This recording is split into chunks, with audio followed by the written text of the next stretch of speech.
सयोनी रियासत घुटनों के बल गिर गए। जंग बंदी के लिए वाशिंगटन के दर पर माथा टेक दिया। अमेरिकी सदर डोनाल्ड ट्रंप ने ईरान और इसराइल के दरमियान जंग बंदी का ऐलान कर दिया।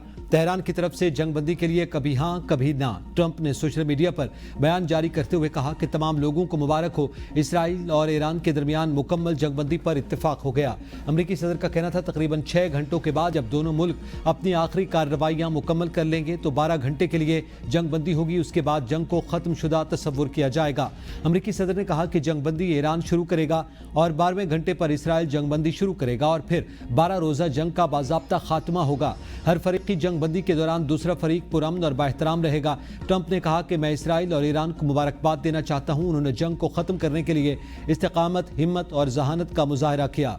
अमेरिकी सदर ने कहा यह एक ऐसी जंग थी जो बरसों जारी रह सकती थी और पूरे मशरिक़ वुस्ता को तबाह कर सकती थी, मगर ऐसा नहीं हुआ और अब कभी नहीं होगा। खुदा इसराइल, ईरान, मशरिक़ वुस्ता, अमेरिका और पूरी दुनिया पर रहम करे। सफारती ज़राए का कहना है कि जंग बंदी के लिए कतर ने सालसी का किरदार अदा किया।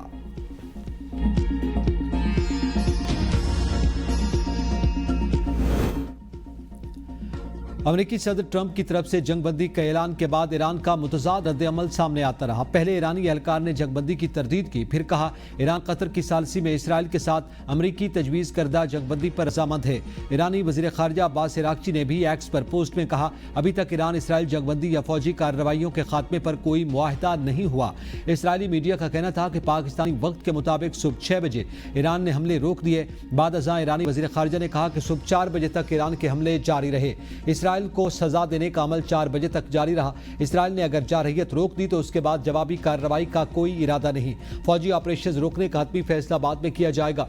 मीडिया रिपोर्ट्स के मुताबिक इसराइल और ईरान के दरमियान जंग बंदी का बाकायदा आगाज पाकिस्तानी वक्त के मुताबिक सुबह 9 बजे होगा।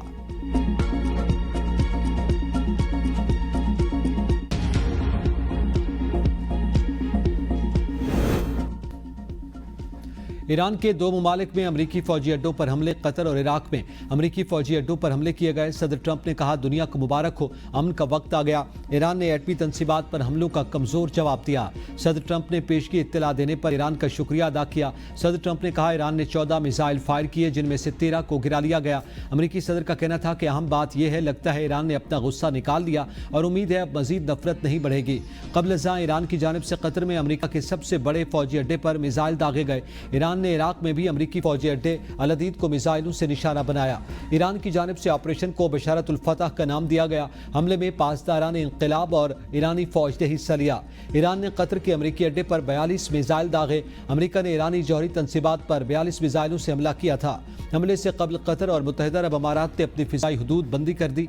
कतर में अमरीकी और बरतानवी सफारत खानों की अपने शहरियों को आइंदा नोटिस तक घरों के अंदर रहने की हिदायत। कतर में आज तालीमी इदारे भी बंद रहेंगे। अमरीका ने खित्ते के दीगर ममालिक में भी अपने शहरियों को मोहतात रहने की हिदायत की।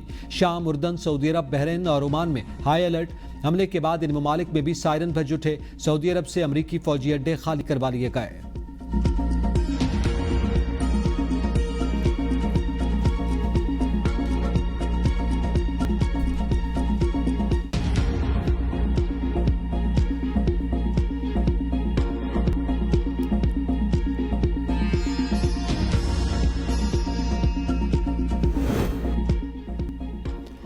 ईरानी हमले का जवाब देने का हक महफूज रखते हैं कतर का ऐलान। कतर की वजारत खारजा के तर्जमान माजिद अल अंसारी कहते हैं कि ईरान का हमला हमारे लिए हैरान कुन था। फौजी हुकाम के साथ प्रेस कॉन्फ्रेंस करते हुए माजिद अल अंसारी का कहना था कि कतर के सालसी के अज़्म के पेश नज़र इस हमले को सरप्राइज समझते हैं। अल-अदीद एयरबेस को निशाना बनाने की मजम्मत करते हैं। कतर का बहरानों में सालसी का अज़्म दुनिया के सामने है।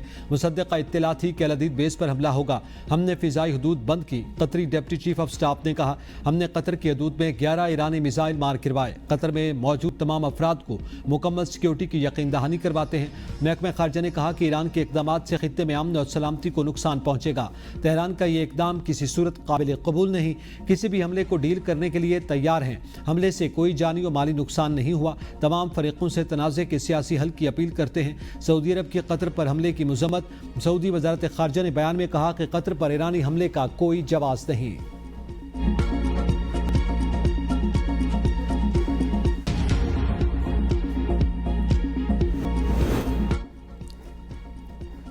ईरान का अमरीकी अड्डों पर हमला। امارات میں پاکستانی سفارتخانے نے پاکستانیوں کے لیے ہدایات جاری کر دی۔ پاکستانی شہریوں کو اہم فوجی علاقوں سے دور محفوظ پناہ گاہوں میں رہنے کی ہدایت۔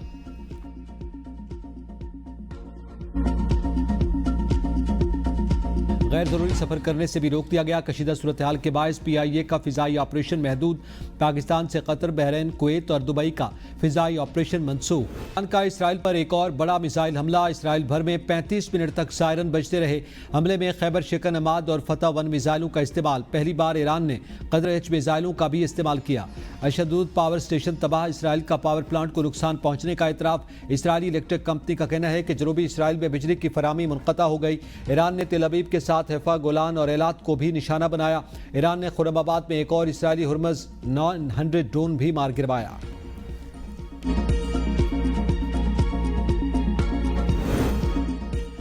اسرائیل کی جارحیت جاری۔ ایران میں مختلف مقامات پر حملے۔ امریکہ کے بعد اسرائیل کا بھی فردو جوہری تنصیب پر حملہ۔ اسرائیل کا کہنا ہے کہ جوہری تنصیب پر براہ راست حملہ نہیں کیا گیا، پلانٹ کی طرف جانے والی سڑک کو نشانہ بنایا گیا۔ اسرائیلی حملے میں شہید بہشتی یونیورسٹی تہران کی ایون جیل اور سرکاری نشریاتی ادارے کے ہیڈ کوارٹر زکو کو بھی نشانہ بنایا گیا۔ اسرائیل ایرانی وزارت داخلہ کے ہیڈ کوارٹرز اور پاسداران انقلاب کے دفاتر کو بھی نشانہ بنایا گیا۔ اسرائیل نے تازہ حملوں میں تہران اور کارجل میں بھی مختلف مقامات کو نشانہ بنایا۔ This time first they came for the Palestinians, then they came for the Lebanese, then they came for the Yemenis, and now they have come for Iran. There will be no one left when they come for us. The Israeli regime's aggression across the region must be stopped. پہلے وہ لبنان، پھر یمن اور اب ایران آ گئے۔ اگر ہم نہ بولے تو وہ ہم پر آئیں گے تو کوئی بولنے والا نہیں ہوگا۔ بلاول بھٹو زرداری کا قومی اسمبلی میں خطاب۔ کہا اسرائیل کی رجیم کو روکنا ہوگا۔ ایران کی جوہری تنصیبات پر حملہ کر کے خطے کے لوگوں کی زندگیاں خطرے میں ڈالی گئیں۔ ایٹمی تنصیبات پر حملے میں اگر اخراج ہوتا تو سارے خطے خصوصاً پاکستان پر اثرات ہوتے۔ امریکہ کے لوگ اس جنگ کی حمایت نہیں کرتے۔ پہلے یہی عراق کے بارے میں کہا گیا اور اب ایران کے بارے میں کہا۔ ان کے پاس ویپن آف ماس ڈسٹرکشن ہے۔ ہم اس حملے کی مذمت کرتے ہیں۔ ایران کی خود مختاری کو کسی صورت چیلنج نہیں کیا جانا چاہیے۔ اسرائیل نے جھوٹ کی بنیاد پہ ایران پہ حملہ کیا۔ ایران کی ملٹری قیادت کو جنگ کے میدان میں نہیں بلکہ ان کے گھر میں ٹارگٹ کیا گیا۔ ایرانی سائنسدانوں کو ٹارگٹ کیا۔ بھارت سے انتاس معاہدہ مان لے یا جنگ کے لیے تیار رہے۔ پاکستان کا پانی روکنے کی دھمکی اقوام متحدہ کے چارٹر کی خلاف ورزی ہے۔ ہمارے خطے میں نیتن یاہو کی سستی کاپی ہے۔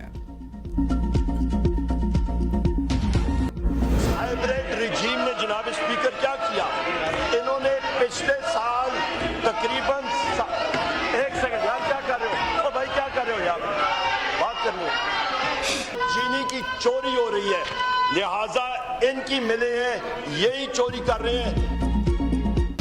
وزیر خزانہ کی تقریر کے دوران قومی اسمبلی میں اپوزیشن کا شور شرابہ۔ پیپلز پارٹی اور PTI ارکان آمنے سامنے۔ پیپلز پارٹی ارکان کا عمر ایوب خان کی تقریر پر اعتراض۔ شگفتہ جمانی نے عمر ایوب کو پاگل قرار دے دیا۔ PTI ارکان کے بھی جوابی حملے۔ کہا بلاول بھٹو پوری دنیا کی سیر کر کے واپس آئے۔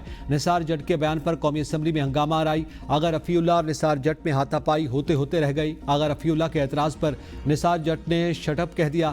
اپوزیشن رکن اقبال آفریدی کی حکومتی ارکان امیر مقام اور حنیف عباسی سے ہاتھا پائی۔ قومی اسمبلی سیکیورٹی سٹاف کی بیچ بچاؤ کی کوشش۔ حکومتی ارکان نے وزیر خزانہ کے گرد حصار بنا لیا۔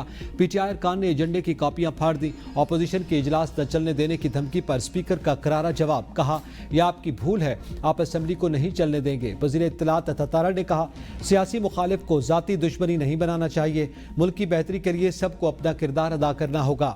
ایوان کے ماحول کو بہتر بنانا سب کی ذمہ داری ہے۔ بجٹ کے حوالے سے اپوزیشن کی مثبت تجاویز کا خیر مقدم کرتے ہیں۔ اپوزیشن ملکی مفاد کو مد نظر رکھ کر اپنا کردار ادا کرے۔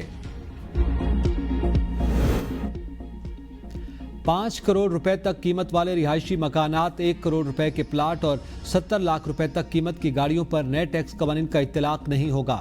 وزیر خزانہ محمد اورنگزیب کا قومی اسمبلی میں اظہار خیال۔ کہا 1 جولائی 2024 سے پہلے خریدی گئی جائیداد پر 4.5 سے 6% ود ہولڈنگ ٹیکس عائد کیا جائے گا، جبکہ 15 سال یا اس سے زائد پرانی جائیدادوں پر یہ ٹیکس نہیں لگے گا۔ تنخواہ دار طبقے پر ٹیکسز کے بوجھ کو کم کیا، کاروباری ماحول میں بہتری لا رہے ہیں۔ BISP کا بجٹ 716 ارب روپے کر दिया गया है। ज़राई शोबे की तरक्की के लिए किसानों को आसान कर्ज, फसल की इंश्योरेंस और माली मुआवनत की सहूलत दी जाएगी। सोलर पैनल्स की कीमतों में मामूली इजाफा होगा। FBR नादहिंदगान के खिलाफ आला सतह 3 रुकनी कमेटी इंक्वायरी करेगी। 5 करोड़ रुपए तक के टैक्स मुकदमात में बगैर वारंट गिरफ्तारी नहीं होगी। कारोबारी माहौल में बेहतरी और सनती पॉलिसी का जल्द ऐलान किया जाएगा। माहौलियाती आलूदगी से तहफ़्फ़ुज़ के लिए बजट में ख़ुसूसी तजावीज़ शामिल की गई हैं। पीपल्स पार्टी ने वफाकी बजट की हिमायत कर दी। कौमी असम्बली में खिताब करते हुए बिलावल भुट्टो की तनख्वाहों में इजाफे, दिफाई बजट में बेहतरी और महंगाई में कमी पर हुकूमत की तारीफ की। ज़राअत से मुतालिक हुकूमती पॉलिसियों को तनकीद का निशाना बनाया। कहा, ज़राअत को हुकूमती इक़दामात से नुकसान पहुँच रहा है। मुल्क में ज़रई एमरजेंसी नाफिज की जाए, किसानों का मुआशी कत्ल बंद किया जाए। बलूचिस्तान और खैबर पख्तूनख्वा की खुसूसी माली मुआवनत की भी अपील। अपोजिशन को मनफी सियासत तर्क करने और मुल्क की तरक्की में किरदार अदा करने की दावत। कहा, PTI हर मामले को बानी PTI की रिहाई से न जोड़े। खा मामला मईशत का हो, जंग का या अमन अमान का, PTI ब्लैकमेलिंग का रास्ता अपनाती है। मानी PTI के कौम से खिताब ने भारत के छक्के छुड़ा दिए। हम पर तनकीद करने वाले अपने गिरेबानों में झांकें। अपोजिशन लीडर उमर अयूब की पीपल्स पार्टी पर कड़ी तनकीद। कौमी असम्बली इजलास में इज़हार ख्याल करते हुए कहा कि बिलावल भुट्टो ने तकरीर की, कहानी हमने सुनी, हासिल वसूल किया हुआ कुछ नहीं, जीरो। पीपल्स पार्टी बीमारी का शिकार। जिस दिन इसराइल ने हमला किया था, मैंने कहा था अपने तेल के ज़ख़ीरे चेक कर लें। दुनिया में 12 से 14 दिन का ज़ख़ीरा है। ख्वाजा आसिफ ने खुद कहा कि यह हाइब्रिड रजीम है, आपका इम्पोर्ट बिल बढ़ेगा, इसकी वजह से रुपए की वैल्यू कम होगी। FBR गरीब लोगों का गला काटेगा। हुकूमत ने मुर्दा बजट का जनाजा पढ़ा, उसको दफना दे। बजट के बाद महंगाई की नई लहर आएगी। हुकूमत ने मुल्क का बेड़ा गर्क कर दिया। ये लोग मुल्क के साथ संजीदा नहीं हैं। साबिक वज़ीर आज़म राजा परवेज़ अशरफ ने कहा, बिलावल भुट्टो की कामयाबियां आपको अपनी नाकामी नजर आती हैं। उन्होंने पाकिस्तान का मुकदमा सारी दुनिया में जाकर लड़ा। बानी PTI ने भारत के सामने हथियार डाल दिए। हमने हमले का दंदान शिकन जवाब दिया। ये भगोड़े हैं, ये वो लोग हैं जिनकी कोई जमात नहीं। ये शोर मचाने वाली मशीनें हैं, पार्लियामेंटेरियंस नहीं। ऐवान में आइंदा ऐसी हरकत की तो हम ईंट का जवाब पत्थर से देंगे। वफाकी हुकूमत चाहती है बजट पास ना हो ताकि उसे इमरजेंसी लगाने का मौका मिले। वज़ीर आला KPK अली अमीर गंडापुर का इजलास से खिताब। कहा, मुल्क का पूरा निज़ाम PTI को ख़त्म करने पर लगा है। वर्कर से लेकर क़यादत तक को बदतरीन सियासी इंतकाम का निशाना बनाया गया। खैबर पख्तूनख्वा हुकूमत का इख्तियार सिर्फ बानी PTI के पास है। बानी आज हुक्म दें, असम्बली तहलील कर देंगे। इलेक्शन से कबल पार्टी निशान छीन गया, लेकिन अवाम ने फिर भी PTI को वोट दिया। 2 सूबों में तहरीक इंसाफ का मैंडेट छीना गया। ये आइन तोड़ने वालों की भूल है कि उनका एहतसाब नहीं होगा। हुकूमत के इब्तिदाई 18 दिनों में तनख्वाहें भी दस्तियाब नहीं थीं। इंतजामी मुश्किलात के बावजूद हमने फौरी तौर पर मामलात संभाले। PTI हुकूमत में अमन अमान की सूरत हाल बेहतर थी। खैबर पख्तूनख्वा में लॉ एंड ऑर्डर की सूरत हाल जानबूझकर खराब की गई। कर्जों पर चलने वाली कौमें कभी आज़ाद नहीं होती। NFC का हिस्सा नहीं मिला, ये बड़ा आईनी जुल्म है।